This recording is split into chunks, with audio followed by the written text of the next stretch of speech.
Hollywood celebrities are among those who've had to make a quick getaway as flames engulfed homes in some of the wealthiest parts of California. Now, the fires have spread so rapidly that patients in at least one hospital were forced to evacuate in their beds and in their wheelchairs.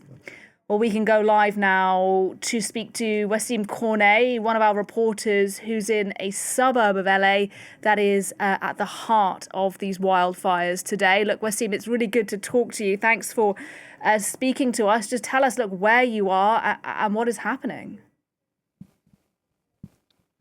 Nadia, I'm in the suburb of Pacific Palisades here in Los Angeles, one of the upscale neighborhoods of Los Angeles. This is where the first fire picked up yesterday morning, early Tuesday morning, when flames started spreading so rapidly that people were forced to abandon their vehicles and flee on foot. Then authorities were forced to bring in bulldozers to move those vehicles out of the way to allow firefighters to go in with their trucks and to be able to fight those flames. Let me just walk you around this neighborhood because we were coming in earlier this morning and there are dozens and dozens and dozens of homes, and I think I'm being conservative here, that have been completely lost. It is like a tornado, completely random. Some homes are still standing, others are completely gone. You can see that one right there behind me, just completely razed to the ground, foundations just apparent there, and then everything else just a pile of debris. This street right here, usually this is one of the higher spots Palisades. On a clear day, you can see the Pacific Ocean from here. It's a beautiful view, and this has just turned into pouring out from this fire still going around us. And unfortunately, firefighters are having to contend with very complicated conditions going in this morning, coming into this area. I saw reports online that firefighters were saying that there was no pressure, no more water available in these neighborhoods, and we were able to check on one faucet at least, there was absolutely no more water.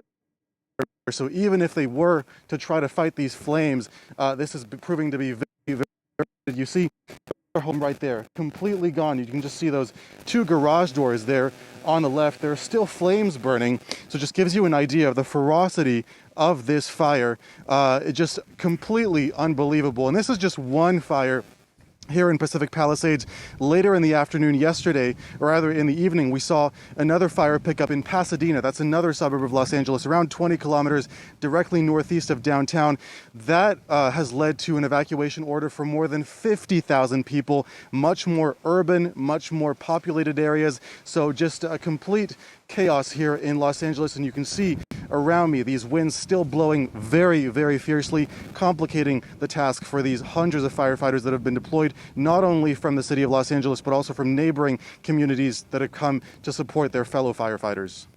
And look, Wassim, as we're talking to you, we are having a couple of technical issues, which I suppose does speak to the challenging conditions there on the ground. But currently, we see you, we hear you well. So I do want to ask you a final question. Is there any hope of relief in the coming days? Is the weather set to improve now?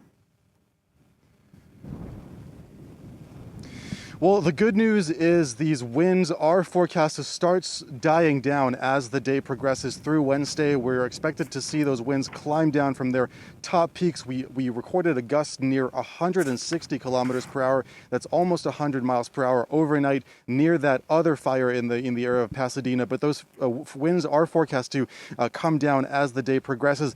Unfortunately, that's just one part of the components that have made this really a recipe for disaster.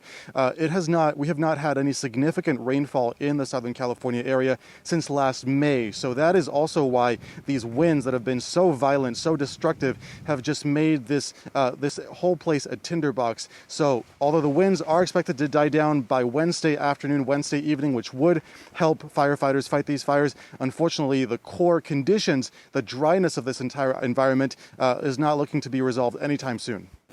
Well, Wassim, do stay safe as you keep reporting for us there. Thank you very much indeed, Wassim Cornet, talking to us live there from the site of those wildfires in Pacific Palisades